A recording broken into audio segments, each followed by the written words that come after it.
Ketika kita berbicara tentang keadilan, sebenarnya gampang-gampang susah. Apa itu keadilan? Bagaimana cara mengukur sesuatu adil atau tidak adil? Siapa yang berhak menentukan sesuatu adil atau tidak? Bagaimana kita bisa berkata tidak adil jika kita tidak tahu apa itu keadilan? Yuk kita baca dulu perumpamaan yang Yesus katakan di dalam Matius 20 ayat 1-16. Adapun hal kerajaan sorga, sama seperti seorang tuan rumah yang pagi-pagi benar keluar mencari pekerja-pekerja untuk kebun anggurnya. Setelah ia sepakat dengan pekerja-pekerja itu mengenai upah sedinar sehari, ia menyuruh mereka ke kebun anggurnya. Kira-kira pukul 9 pagi, ia keluar pula, dan dilihatnya ada lagi orang-orang lain menganggur di pasar. Katanya kepada mereka, "Pergilah juga kamu ke kebun anggurku, dan apa yang pantas akan kuberikan kepadamu." Dan mereka pun pergi. Kira-kira pukul 12 dan pukul 3 petang, ia keluar pula dan melakukan sama seperti tadi. Kira-kira pukul 5 petang, ia keluar lagi dan mendapati orang-orang lain pula. Lalu katanya kepada mereka, "Mengapa kamu menganggur saja di sini sepanjang hari?" Kata mereka kepadanya, "Karena tidak ada orang mengupah kami." Katanya kepada mereka, "Pergilah juga kamu ke kebun anggurku."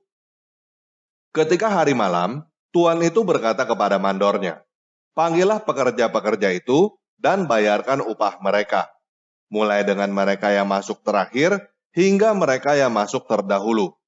Maka datanglah mereka yang mulai bekerja kira-kira pukul 5, dan mereka menerima masing-masing 1 dinar.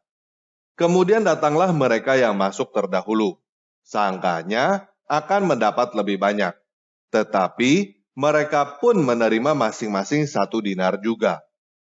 Ketika mereka menerimanya, mereka bersungut-sungut kepada tuan itu. Katanya, "Mereka yang masuk terakhir itu hanya bekerja 1 jam, dan engkau menyamakan mereka dengan kami yang sehari suntuk bekerja berat dan menanggung panas terik matahari." Tetapi tuan itu menjawab seorang dari mereka, "Saudara, aku tidak berlaku tidak adil terhadap engkau. Bukankah kita telah sepakat sedinar sehari? Ambillah bagianmu dan pergilah. Aku mau memberikan kepada orang yang masuk terakhir ini sama seperti kepadamu. Tidakkah aku bebas mempergunakan milikku menurut kehendak hatiku? Atau iri hatikah engkau karena aku murah hati?" Demikianlah orang yang terakhir akan menjadi yang terdahulu, dan yang terdahulu akan menjadi yang terakhir. Nah, ada beberapa kata kunci yang ingin saya garis bawahi. Yang pertama, kesepakatan. Yang kedua, kepemilikan. Yang ketiga, iri hati. Yang keempat, murah hati. Yesus memberikan garis yang sangat jelas tentang cara mengukur keadilan, yaitu dengan mengacu pada kesepakatan atau perjanjian. Jika memenuhi kesepakatan, maka itu adil. Jika tidak memenuhi kesepakatan, maka tidak adil. Jika tidak ada kesepakatan atau perjanjian, kita tidak bisa menentukan sesuatu adil atau tidak. Misalnya kamu ingin mengadakan acara dan mengundang pesulap. Kamu deal dengan pesulap, bayar 500.000 untuk 10 trik sulap. Jika pesulap itu melakukan 10 trik sulap, tetapi kamu bayar dia di bawah 500.000, maka kamu berlaku tidak adil kepada dia. Jika kamu bayar pesulap itu 500.000, tetapi dia tidak melakukan 10 trik sulap, maka si pesulap itu berlaku tidak adil kepada kamu. Jika kamu tidak deal dengan pesulap, bayar berapa untuk berapa trik sulap, maka kamu dan pesulap itu sama-sama melakukannya suka-suka. Kamu dan pesulap itu sama-sama tidak bisa menggerutu berkata diperlakukan tidak adil. Kamu bisa berkata, biasanya undang pesulap cuma bayar 500.000. Si pesulap bisa berkata, biasanya saya dibayar 5 juta. Siapa yang adil, siapa yang tidak adil kalau tidak ada kesepakatan? Nah, Misalnya kamu tanya seorang pesulap jalanan, rate-nya berapa? Dia bilang 500.000 untuk 10 trik sulap. Lalu kamu tanya Deddy Corbuzier, rate dia berapa? Mungkin dia jawab 50 juta untuk satu trik sulap. Apakah kamu bisa berkata, Dad, kamu tidak adil. Pesulap biasanya cuma 500.000 untuk 10 trik sulap. Bisa aja sih kamu berkata begitu, tetapi bukankah Deddy Corbuzier akan berkata, ya sudah, silakan pakai pesulap lain yang mau dibayar segitu. Nah, misalnya kamu tahu ada seseorang yang hanya bayar 5 juta untuk trik sulap Deddy Corbuzier. Apakah kamu bisa berkata, Dad, kamu tidak adil. Dia dikasih rate 5 juta, sedangkan saya 50 juta. Ya, kamu mungkin bisa berkata begitu. Tetapi, kemungkinan besar Deddy Corbuzier akan menjawab, kalau anak istri saya malahan tidak perlu bayar. Paham ya? Nah, apakah si pesulap jalanan bisa berkata kepada kamu, Om, kamu tidak adil. Deddy Corbuzier dibayar 50 juta satu trik. Tetapi kenapa saya cuma dibayar 500.000 untuk 10 trik? Bisa aja sih dia berkata begitu, tetapi bukankah kita akan berkata, kalau nggak mau ya sudah, saya cari pesulap jalanan lain. Betul kan? Nah, itulah yang namanya kepemilikan. Siapa yang punya? Kamu punya kebebasan untuk melakukan apapun juga atas kepunyaan kamu. Dan orang lain juga punya kebebasan untuk melakukan apapun juga atas kepunyaan mereka. Kalau kamu punya 10 lembar uang seribuan, dan di depan kamu ada 20 pengemis yang minta uang, bagaimana cara kamu memberikan uang kamu kepada pengemis-pengemis itu supaya adil? A. Kamu memberikan 10 lembar kepada satu orang yang beruntung. B. Kamu memberikan kepada 10 orang yang beruntung masing-masing satu lembar. C. 10 lembar itu kamu sobek bagi 2 supaya jadi 20 lembar dan semuanya kebagian. D. Tidak ada satu orang pun yang kamu berikan. Anggaplah kamu berikan kepada 10 orang yang beruntung masing-masing Rp1.000. Lalu ada satu orang pengemis yang datang kepada kamu berkata bahwa kamu tidak adil. Apa yang akan kamu katakan kepada pengemis itu? Mungkin kasarnya kita akan berkata, Yeay, ini duit gue. Suka-suka gue mau kasih ke siapa? Kalau menurut lu gue gak adil, mending lu kerja aja. Kalau lu udah dapat duit hasil kerja, lu kasih duit itu ke siapapun juga, itu terserah lu.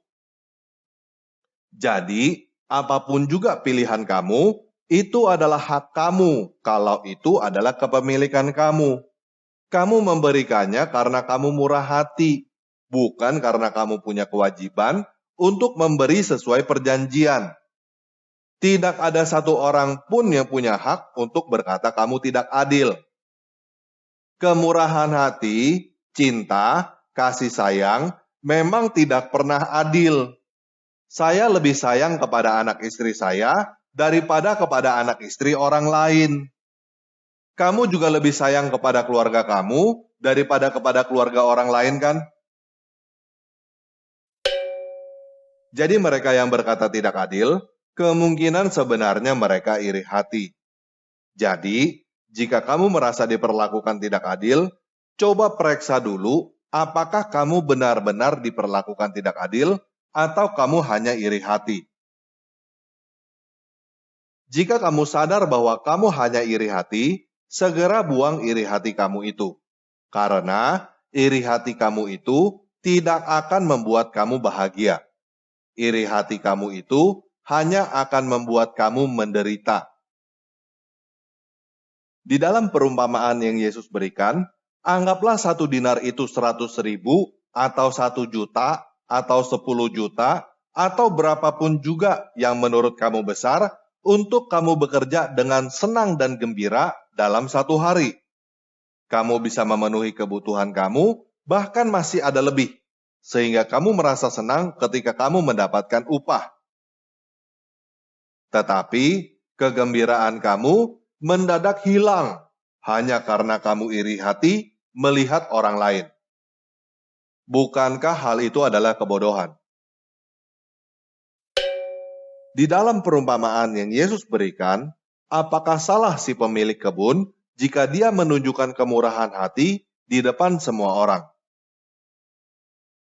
Kamu bisa katakan iya, dan kamu bisa katakan tidak.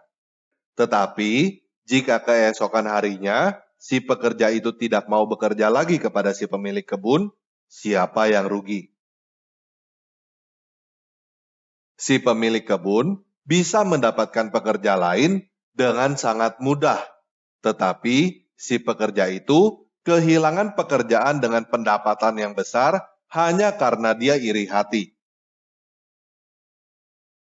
Jadi, siapa yang rugi jika keesokan harinya pekerja itu tidak mau datang lagi ke kebun anggur untuk bekerja?